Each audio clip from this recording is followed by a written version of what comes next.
Good morning, and thanks for choosing Fox 10 News on this Sunday morning. Today is March 28th. Happy Sunday. I am Gianni Navarro. Meteorologist Matt Barentine is off for today, but we have the wonderful Jennifer Lambers here. Jennifer, yesterday it was cloudy and gloomy, but the heat was definitely there. Oh, exactly. I know. We saw those 80s for our daytime highs. Much different story for today, as we do have a cold front approaching from our north right now, draping across Louisiana, extending through Alabama and up towards Tennessee, even up to Virginia right now. But Birmingham starting to get a lot of that heavy rain and thunderstorms so far for this morning. All of that's coming our way heading further on into this afternoon. So clear and quiet currently. Also Meridian starting to see some of those heavy rain showers, but as we get closer towards late morning, early afternoon, our inland counties going to be seeing their fair share of this activity, and soon moving through Mobile and Baldwin counties. Something to keep in mind with this, there is a severe weather aspect with it, although we're at the lower end of this. Right now, Virginia, North Carolina going to be seeing the biggest risk for that on that 3 out of 5 scale. Here locally, we're at the bottom tier of that. We're going to be that 1 out of 5 risk zone just for some of our counties. So that's going to be that marginal risk zone for Mobile, Baldwin counties, the northern portions of it, and then also our inland counties. The rest of the Fox 10 viewing area going to be under general thunder. The biggest risk that we're seeing with this so far for today is going to be gusty winds and potentially some hail. Tornado can't be ruled out, but that chance is just near 0%. So not going to be on our radar for today. Just going to be monitoring some of those straight line winds possible. But what about the timing on this? I'll have a full look at that and my extended outlook coming up soon. Gianni. Jennifer, thank you. And as Spring Hill College continues to investigate an alleged rape on their campus, students and counselors gathering at the campus yesterday to stand against sexual assaults and violence. Now, this comes 2 days after the victim spoke to Fox 10 News about the assault and her concerns about the school's handling of it. While Spring Hill College says they're taking immediate action to create a safer campus, the Take Back the Night event was a way for students to have their voices heard, demanding change at the school, supporting the women who bravely spoke out to fight for change. Thank you so much for being so selfless with your experience and allowing so many men and women, specifically women, ride on your fire that you started. One day after her story went public, Spring Hill College President Dr. Joseph Lee sent a letter to alumni saying he's taking immediate action to create a safer campus, approving suggestions sent in a petition by former and current students. And now to a follow-up. Last week, we told you about a shooting that happened in broad daylight. Authorities telling us they now have a suspect in custody. That is 23-year-old Raekwon Lyman, facing charges for allegedly shooting and killing a man. Lyman is now charged with murder and discharging a firearm into an occupied vehicle. Now, officers say when they arrived on the scene, the victim, Dion Ponquinet, was lying on the ground suffering from multiple gunshot wounds. He later died of those injuries. Police say the investigation is still ongoing. And 2 shootings at a Blue Angels grocery in Pensacola yesterday morning, and a witness with active warrants allegedly gives a false name to investigators. It was a wild day for Escambia County deputies, initially called to the Food Mart on Olive and Whitmore roads at 4 a.m., responding to a suspicious man sleeping in his vehicle. And when deputies rolled on the scene, they say they observed numerous narcotics and a gun in plain sight.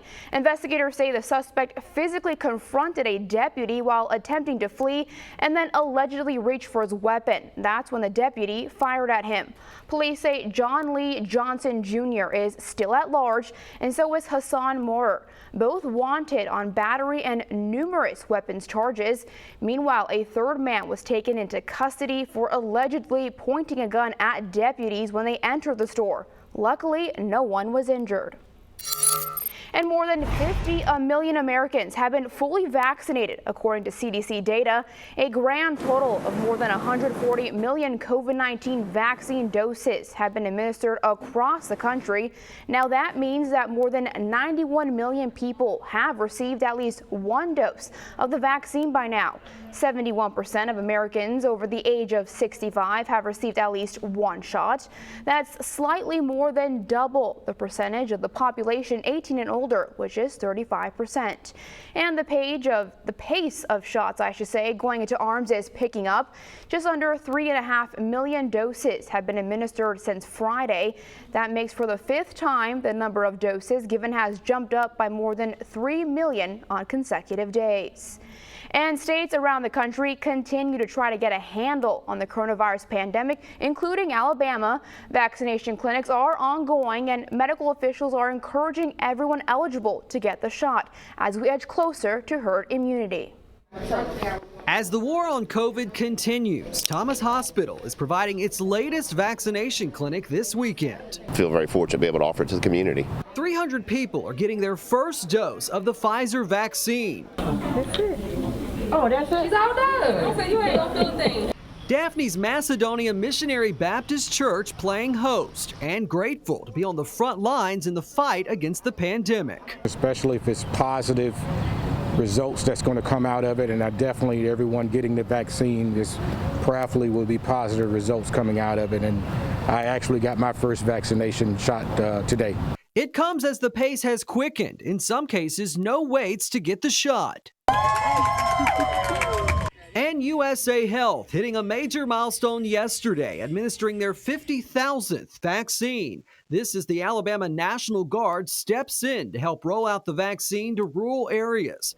Meanwhile, Alabama remains among a handful of states that has not said when it will offer the COVID vaccine to anyone age 16 and older. State Health Officer Dr. Scott Harris says they'll meet President Biden's date of May 1st. I think there'll be plenty of vaccine available for people to be vaccinated by the summer. I mean, that timeline exists. That, the real issue is going to be getting people to take it. Okay, thank you. You're welcome. You have a great day.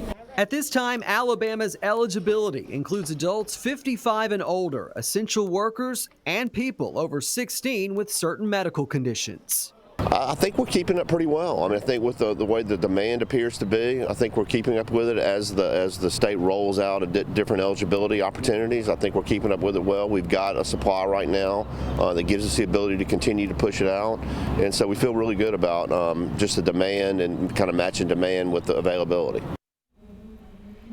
And those 300 people who received that first dose will return to the church April 17th for their second dose. And if you want to get your first dose of the Moderna vaccine, the Mobile County Health Department is holding another mass vaccination event next Wednesday at the cruise terminal.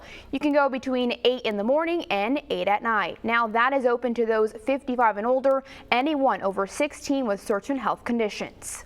And this week we expect to hear from the World Health Organization concerning their report on the origin of the coronavirus. The WHO's lead official for this investigation says it was a painful process to edit and translate the 400-page report.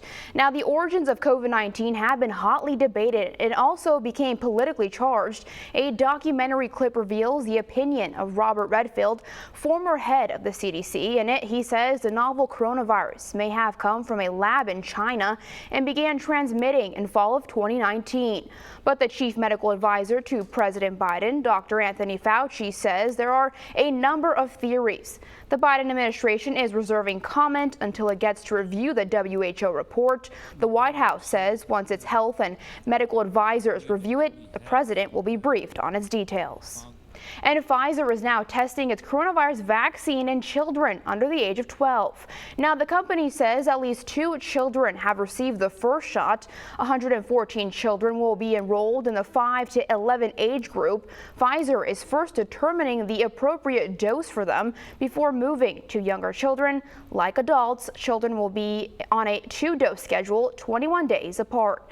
Now, Pfizer has already evaluated the vaccine in more than 2,200 children between the ages of 12 and 15. The company says the tolerability findings were strong enough to encourage trials in younger children.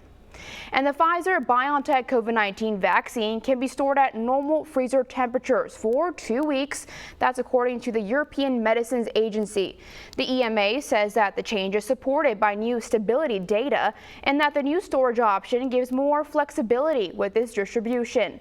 The agency had previously said the vaccine had to be stored in ultra-cold freezers lasting up to 6 months or at normal refrigeration temperatures for up to 5 days.